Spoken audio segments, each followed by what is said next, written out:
अनुमा आचार्य जी, मैं आपसे चर्चा को आपके साथ आगे बढ़ा रही हूँ। जब आपको पता था कि ये जो ओल्ड पेंशन स्कीम आप लागू करेंगे, इसका अतिरिक्त बोझ राज्य पर पड़ेगा, वैसे ही राज्य घाटे में है, तो फिर आपने ऐसा वादा क्यों किया जिसको पूरा नहीं कर सकते आप केंद्र सरकार की मदद के बिना? ये सिर्फ जीत के लिए था क्या? विपनेश जी, ये किसने कहा कि हम पूरा नहीं कर सकते? ये तो एक तरह से जजमेंटल होना हो गया।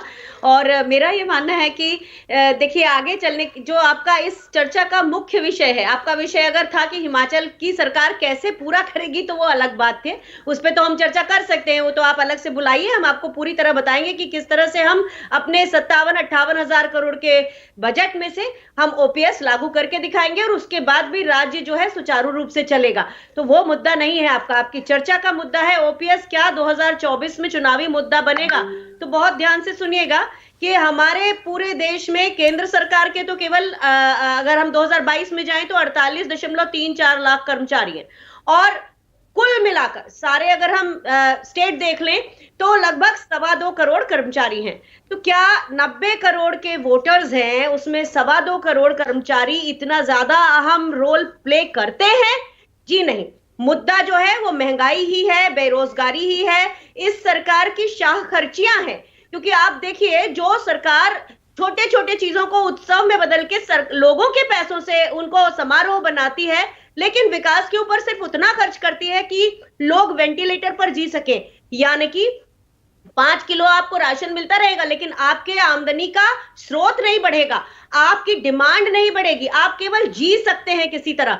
तो वो 5 किलो राशन करके अगर सरकार ये सोचती है कि वो लोगों को बहुत मोहित कर रही है, तो कितने बार काठ की हांडी है ना, एक बार चढ़ती है, और ये वाली काठ की हांडी 2 बार चढ़ चुकी है।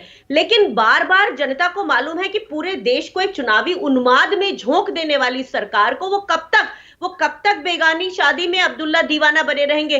सरकार एक चुनाव खत्म नहीं होता, दूसरे चुनाव के मोड में आ जाती है, दूसरा खत्म नहीं होता, तीसरे में आ जाती है, यहां तक कि सेना को बर्बाद करने के लिए अग्निपथ जैसी लचर स्कीम लेकर आई है। कारण वही था, पेंशन की कटौती, जो कि ज्यादातर सिविलियन एम्प्लॉइज ले रहे थे डिफेंस के, और जो यूनिफॉर्म वाले उनकी, लेकिन उसके आपने सेना के साथ खिलवाड़ कर दिया।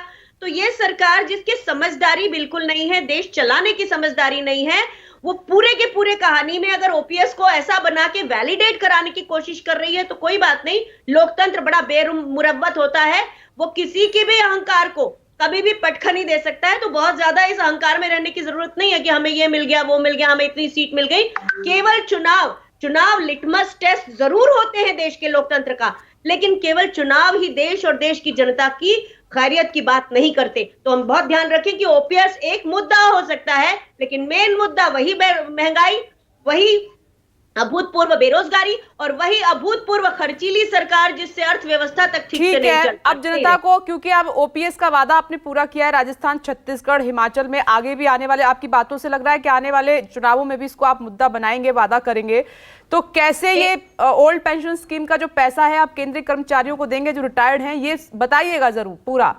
मैं आती हूँ समाजवादी जी, ठीक है, आती हूँ मैं जल्दी से। नमस्कार, मैं हूं मानक गुप्ता।